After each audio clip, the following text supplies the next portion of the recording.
Vamos abrir as nossas Bíblias na carta de Paulo aos Efésios, no capítulo 3.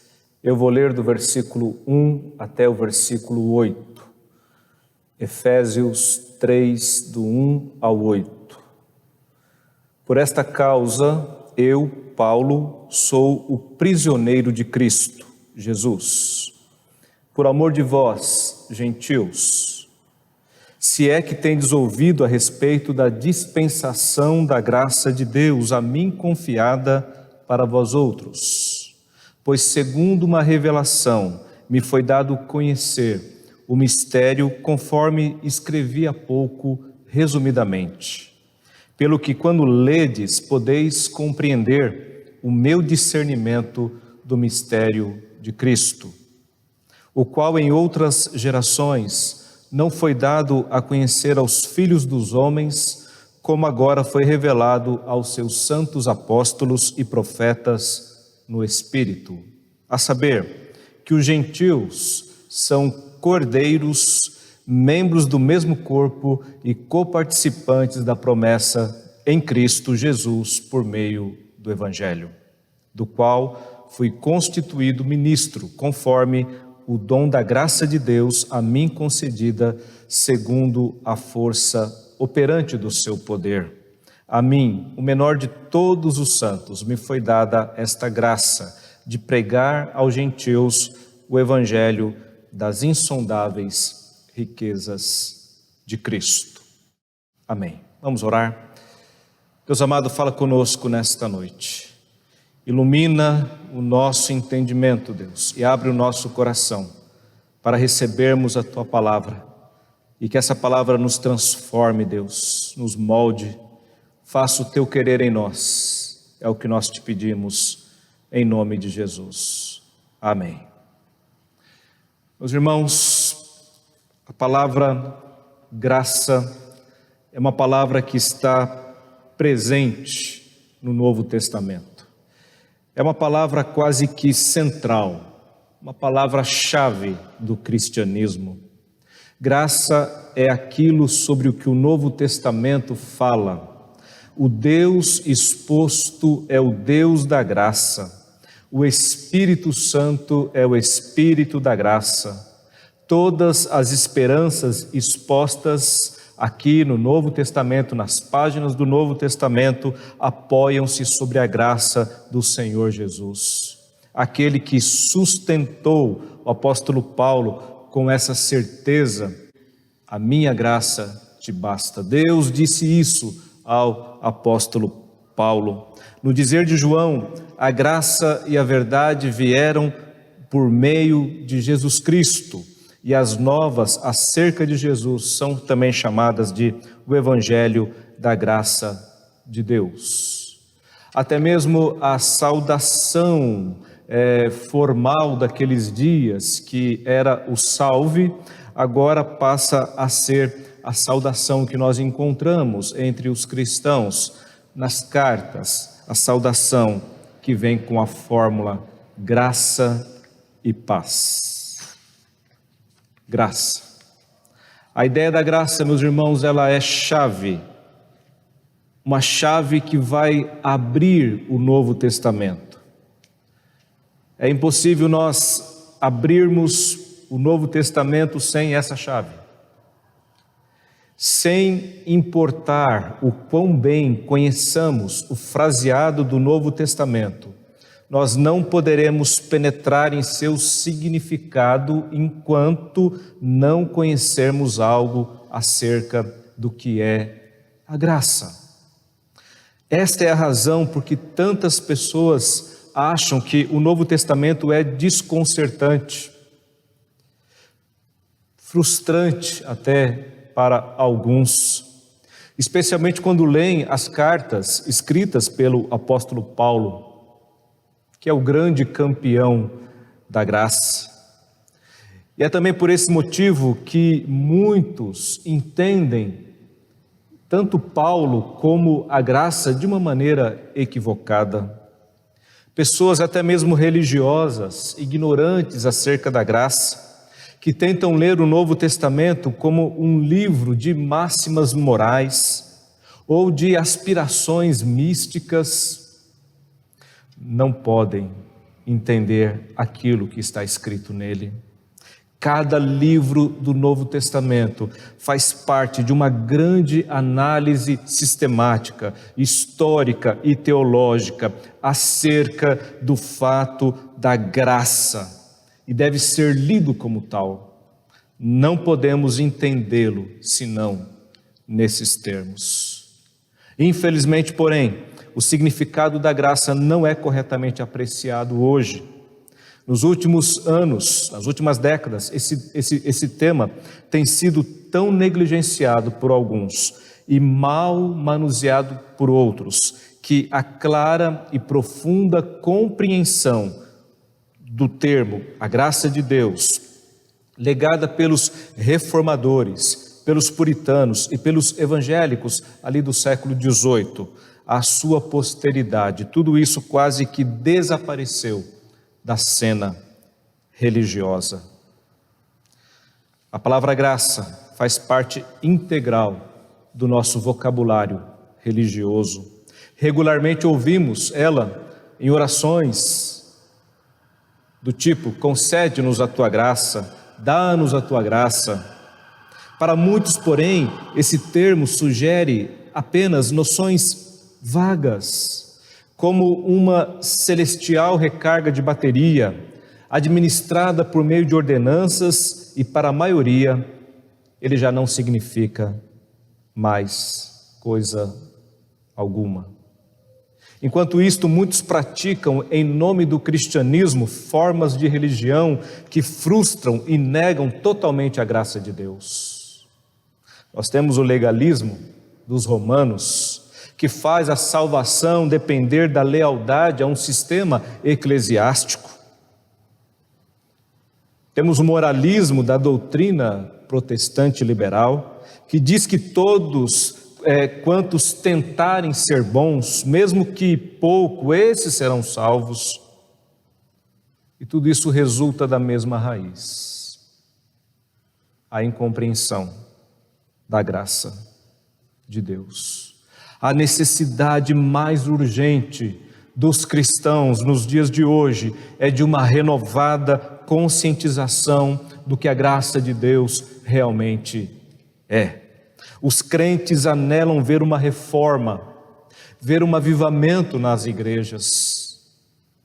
Meus irmãos, isso não será possível se nós não redescobrirmos o significado da graça. Porque somente assim estas bênçãos poderão fluir em nosso meio. Nesta noite eu quero compartilhar com os irmãos, pensando na graça de Deus e naquilo que ela significa para nós.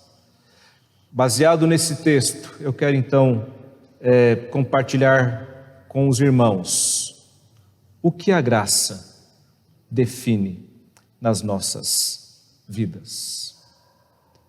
Meus irmãos, se a graça é tão importante assim, o que ela define em nós?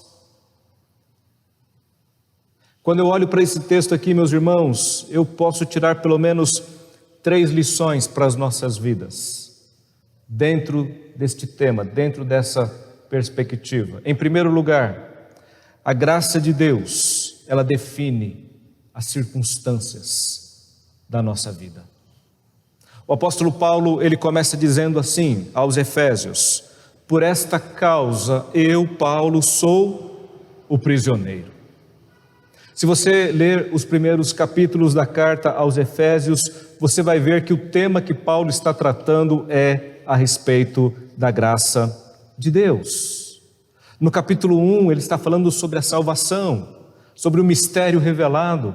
No capítulo 2, ele vai dizer claramente o texto que nós conhecemos e citamos tanto: Ele vos deu vida, estando vós mortos nos vossos delitos e pecados. E ele vai falar dessa redenção, dessa salvação que nos alcançou, que alcançou a igreja do Senhor Jesus. E lá no versículo 8, ele vai dizer assim, capítulo 2, versículo 8: porque pela graça sois salvos, E isto não vem de vós, é dom de Deus. Paulo está falando sobre a graça revelada em Cristo Jesus, a graça que alcançou as pessoas, tanto judeus como gentios. A salvação vem primeiro para os judeus e também é estendida posteriormente aos gentios. E Paulo fala sobre isso também no capítulo 2, quando ele diz que gentios e judeus são unidos agora na cruz de Jesus Cristo. Paulo é o apóstolo aos gentios, é quem vai levar também esta salvação, esta mensagem, estas boas novas àqueles que não pertencem a Israel. E assim a igreja é formada, e assim a igreja é constituída. A graça de Deus é a base de tudo. E no capítulo 3, Paulo então diz: por esta causa, eu, Paulo, sou o prisioneiro de Cristo. Paulo, meus irmãos, ele está olhando para a vida dele, para a realidade dele, para as circunstâncias que ele estava vivendo, e ele, por amor a Cristo, por amor ao Evangelho, porque depois que Paulo foi alcançado pela graça de Jesus ali na estrada de Damasco, depois que Paulo se converteu, ele passa a ser um grande pregador, um grande evangelista, um grande missionário. E isto vai trazer para ele problemas, dificuldades, lutas, perseguições, prisões. E neste momento aqui o apóstolo Paulo, ele está preso. Mas a consciência dele é de que a sua vida está nas mãos do Senhor Jesus. O que para muitos poderia ser um momento de sofrimento, um momento de dor, um momento de angústia, um momento de depressão, Paulo olha e diz: não, é a graça de Deus. A mesma graça que me salvou, a mesma graça que me alcançou ali na estrada de Damasco, a mesma graça que fez de mim o que eu sou, essa graça, ela está no controle de todas as coisas, ela está no governo de todas as coisas, é pela graça de Deus. Tanto as circunstâncias que eu considero boas na minha vida, como as circunstâncias que eu considero, ao meu ver, ruins, não favoráveis, é a graça de Deus. Eu posso não entender, eu posso não compreender, mas eu aceito, porque eu sei que a graça de Deus está presente na minha vida. Assim como José, lá no passado, ele pôde olhar para as suas circunstâncias, vendido pelos seus irmãos, odiado pelos seus irmãos, invejado pelos seus irmãos, entregue ali ao Egito para ser um escravo, para ser morto. José, salvo por Deus, escolhido por Deus, para aquele tempo, para aquele momento na história, para ser o grande líder ali no Egito, que vai reunir ali a sua família, o seu povo, livrar o mundo daqueles dias de uma grande fome. José, quando ele se reencontra com seus irmãos, ele vai dizer para eles: vocês planejaram o mal contra mim, porém Deus o transformou em bem, para fazer o que se vê nesse dia, ou seja, conservar muita gente com vida. O apóstolo Paulo, meus irmãos, ele pode olhar também para a sua vida e dizer: eu sou o prisioneiro de Cristo, eu não sou o prisioneiro de Roma, a minha vida não está nas mãos de homens, a minha vida está nas mãos de Deus. É claro, meus irmãos, que Paulo, ele não planejou aquilo para ele. Paulo não planejou: bom, eu vou pregar o evangelho e eu vou ser preso e eu vou ficar lá em Roma agora, né? Eu vou ficar lá na cadeia, na prisão. Não. Mas essas circunstâncias vieram sobre ele, e ele sabia que em tudo aquilo a graça de Deus estava presente.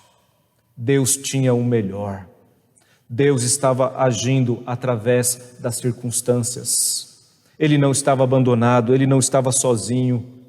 E é por isso que ele pode declarar, como testemunho de vida: eu sou o prisioneiro de Cristo, porque eu estou aqui por causa de Cristo, por causa do meu chamado, por causa da minha missão. E a graça do Senhor está comigo. E com isso, meus irmãos, ele está dizendo que fazer a vontade de Deus não vai nos isentar de problemas, não vai nos isentar de lutas, não vai nos isentar de dificuldades. Pedro, escrevendo à igreja, ele disse: amados, não se surpreendam com o fogo que surge entre vocês para provar vocês. Não pensem que algo estranho está acontecendo, mas alegrem-se na medida em que vocês participam dos sofrimentos de Cristo, para que também, quando a sua glória for revelada, vocês exultem com grande alegria. 1 Pedro, capítulo 4, versículo 12 até o versículo 16. Pedro termina assim: sofra, mas sofra como cristão, porque se você sofrer como cristão, você não tem do que se envergonhar, porque você vai estar glorificando a Deus, ao Senhor Jesus.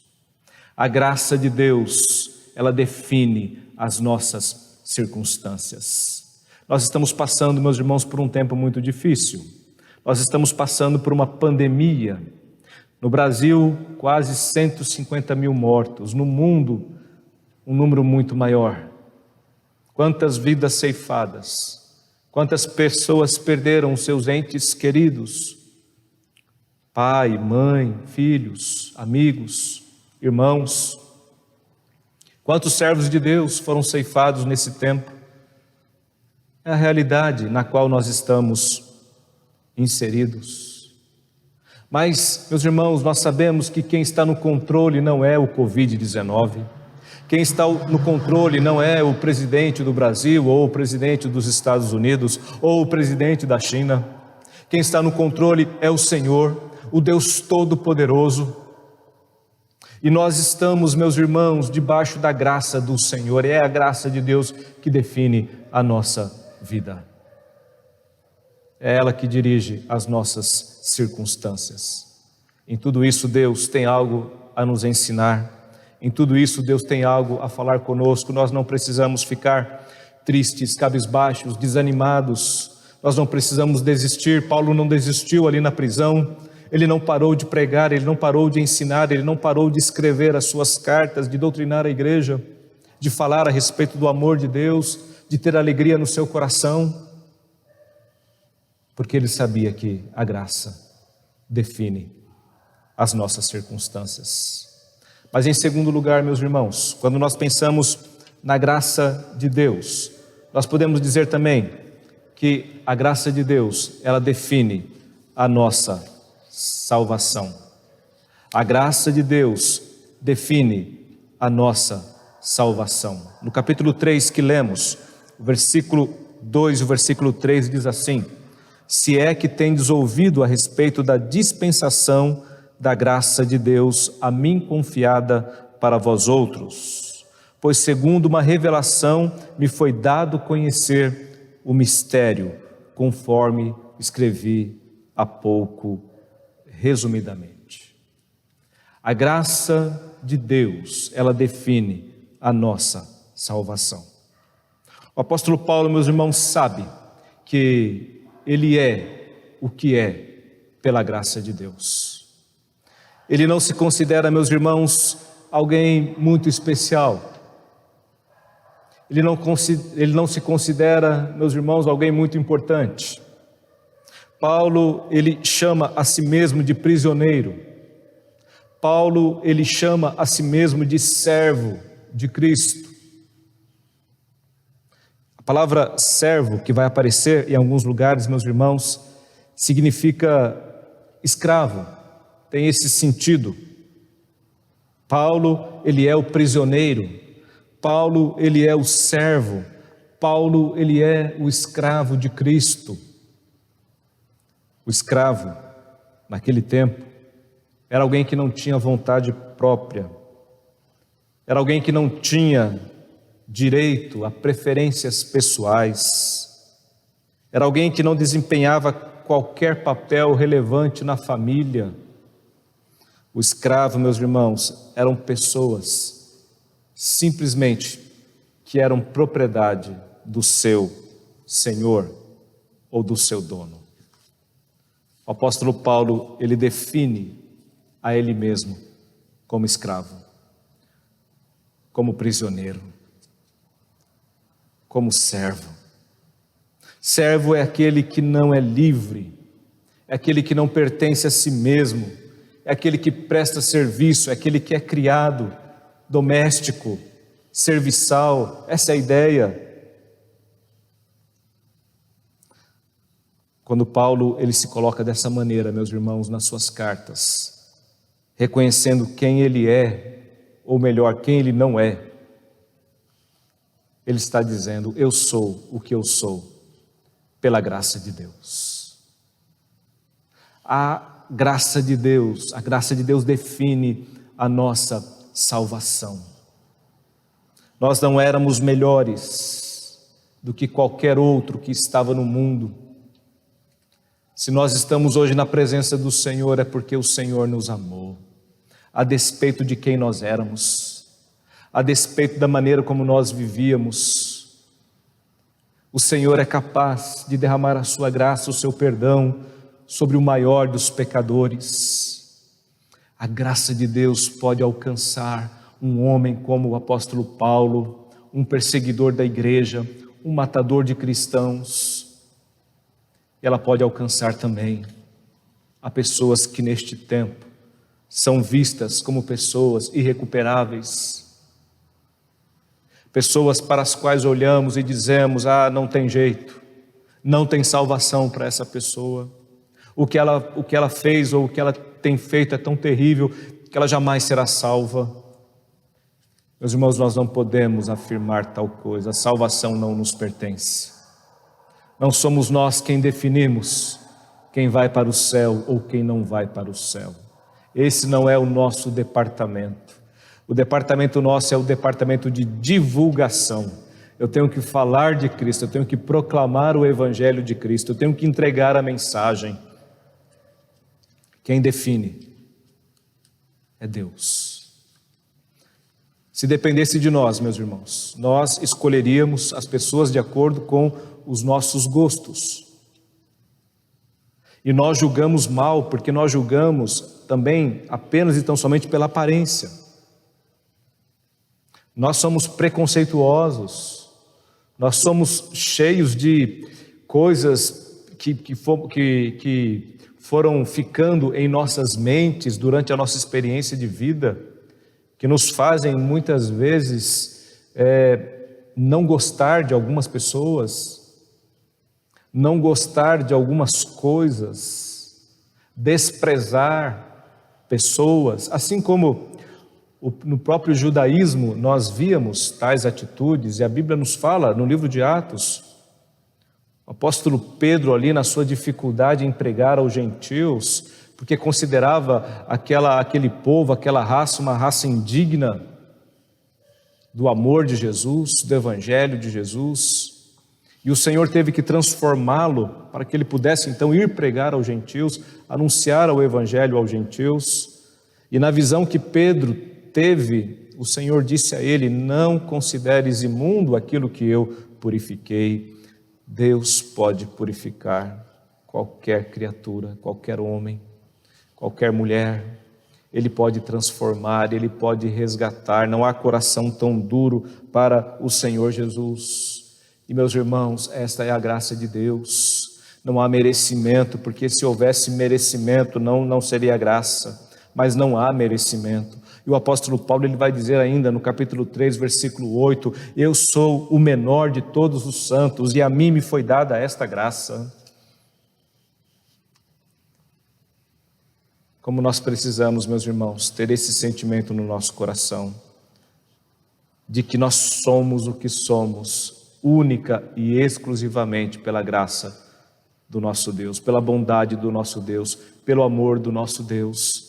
Nós não somos bons por nós mesmos, nós não somos cumpridores da palavra por nós mesmos, Nós não somos justos por nós mesmos. Quem define a nossa salvação é a graça de Deus. Quando você entrar ali pelos portais celestiais, quando você ouvir do Senhor a palavra, servo bom e fiel, saiba que não há mérito nenhum em você. O mérito é de Cristo. O mérito é daquele que veio a este mundo e morreu naquela cruz, no teu lugar. Pagou os teus pecados, derramou o seu sangue inocente. Quem define a nossa salvação é a graça de Deus. Agradeça ao Senhor por esta graça que te alcançou e que alcança a tua família e que alcança os teus filhos e que alcança os teus amigos. A graça do Senhor, a graça do Senhor. Em terceiro e último lugar, meus irmãos, nós podemos dizer que a graça, ela define também o nosso chamado. A graça define o nosso chamado. Olha o que Paulo diz no versículo 7, versículo 7, do qual fui constituído ministro, conforme o dom da graça de Deus a mim concedida, segundo a força operante do seu poder. A mim, o menor de todos os santos, me foi dada esta graça de pregar aos gentios o evangelho das insondáveis riquezas de Cristo. A graça define o nosso chamado. Nós temos uma missão, meus irmãos. Estamos aqui e o Senhor nos designou para uma missão. Quando Ananias estava ali diante de Paulo, com medo de receber Paulo, logo após a conversão do apóstolo Paulo, Ananias ele questiona ao Senhor. Ele diz: Paulo, ele veio para cá exatamente para nos matar. Ele pediu autorização para as autoridades para entrar nas casas e matar os cristãos e levar os cristãos presos. E o Senhor vai dizer para Ananias: Ananias, este é um vaso que eu escolhi. Eu tenho um propósito, Ananias, na vida dele. Meus irmãos, Deus nos escolheu. E quando Deus nos escolheu, Deus também, Ele tem um propósito nas nossas vidas. Qual o propósito de Deus na tua vida? Para que o Senhor te chamou? Qual é o ministério para qual o Senhor está te levando, meu irmão? Será que você está dentro da vontade de Deus? Será que você está dentro dos propósitos de Deus para a tua vida? O apóstolo Paulo, ele sabia muito bem que o Senhor o havia chamado para pregar aos gentios o evangelho das insondáveis riquezas de Cristo. E ele faz isso. E ele cumpre a sua missão. E ele vai nas suas viagens missionárias, correndo todos os perigos e riscos, sendo preso muitas vezes, apedrejado, ameaçado de morte tantas outras vezes, mas Paulo está ali cumprindo o seu ministério. E isto foi dado a ele, não porque Paulo era alguém eloquente, não porque Paulo sabia falar bonito, era alguém inteligente, não, meus irmãos. Paulo sabia que esta era uma operação da graça de Deus na vida dele. Eu quero dizer isso para você nesta noite. A graça, ela define o nosso chamado. Quando o Senhor te salvou, Ele também já te designou. Você tem uma missão, você tem um chamado. E não é pela sua capacidade, não é pela sua competência.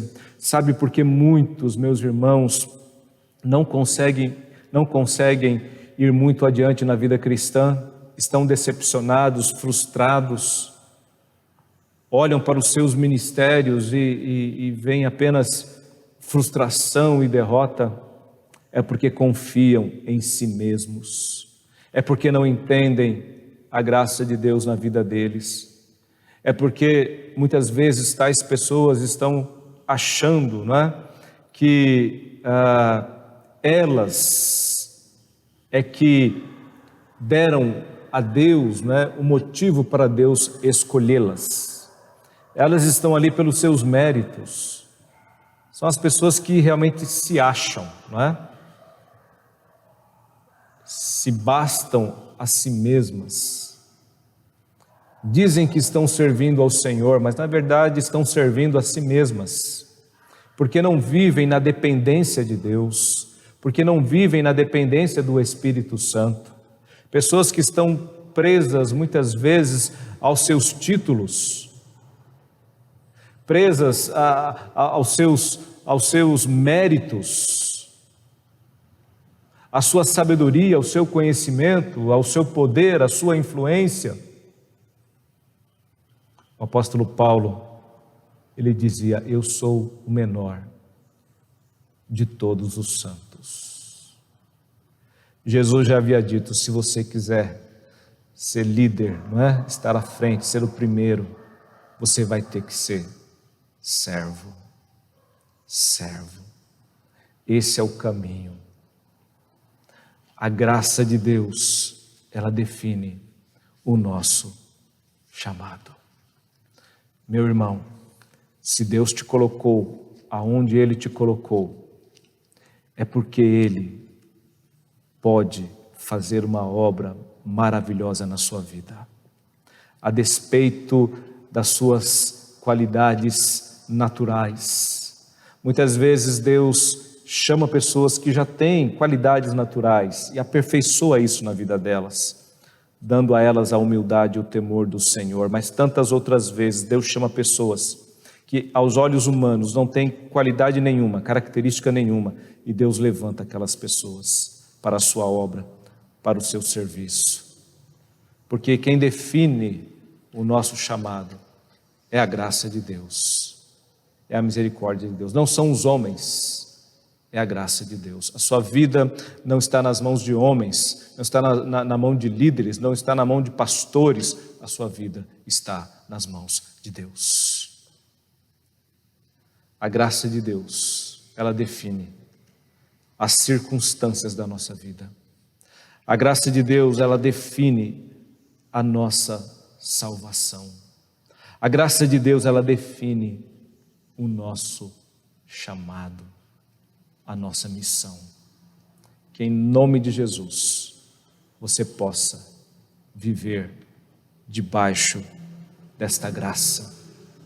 Que você possa reconhecer que as circunstâncias da sua vida são dirigidas pela graça de Deus, que você foi salvo por esta graça e que esta graça de Deus na sua vida te coloca em missão, em serviço, para cumprir os propósitos de Deus aqui nesta terra, aqui neste tempo.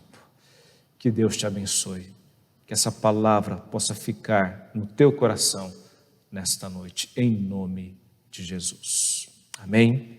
Vamos orar. Deus amado, nós te agradecemos, Deus, por este tempo em que pudemos ouvir a tua voz. Obrigado por tua graça. Obrigado, Deus, pela salvação que nos alcançou. Nós, pecadores, nós distantes do Senhor, inimigos do Senhor, mas o Senhor nos amou e o Senhor nos salvou em Cristo Jesus. Obrigado, Deus, porque a tua graça nos dirige em todo tempo, em todo instante. Todas as circunstâncias da nossa vida estão diante do Senhor. O Senhor é soberano, Deus. O Senhor é quem está conosco, Pai, tanto nos momentos de alegria como nos momentos de tristeza, tanto nos momentos, Deus, de vitória, quando aqueles momentos que passamos por aparentes derrotas. Oh, Deus amado, o Senhor está conosco, tanto no monte como no vale. A tua presença é real, a tua graça é manifesta nas nossas vidas. Deus amado, que nesta noite nós possamos entender isso e saber também, Pai, que o Senhor tem um chamado, o Senhor tem uma missão e somos, Pai, o que somos pela graça do Senhor. O Senhor nos capacita, Deus, para aquilo que o Senhor mesmo nos chamou. Nós não somos nada, Deus, por nós mesmos. Não conseguiremos chegar, Deus, a lugar nenhum se não for a Tua graça. Por isso que nesta noite, Pai, o Senhor possa abençoar pessoas, Pai, que ouvem esta palavra, pessoas que estão tristes, ó Deus, cabisbaixas, sentindo-se derrotadas na sua vida cristã, no seu ministério. Levanta nesta noite, Pai amado, renova estas vidas, Deus, traz um avivamento a esses corações, que eles possam entender, Deus, que o Senhor os chamou e que pela graça do Senhor eles podem experimentar algo novo nas suas vidas, quando passarem a depender totalmente do Senhor. Amado, em nome de Jesus, faz isso, Deus, em nossos corações. Abençoa-nos, Deus. Recebei a bênção, meus irmãos. Que a graça do nosso Senhor e Salvador Jesus Cristo, que o amor de Deus, o nosso eterno Pai, que as consolações do Santo Espírito de Deus repousem sobre vós e sobre vós permaneçam hoje e para todo sempre. Amém.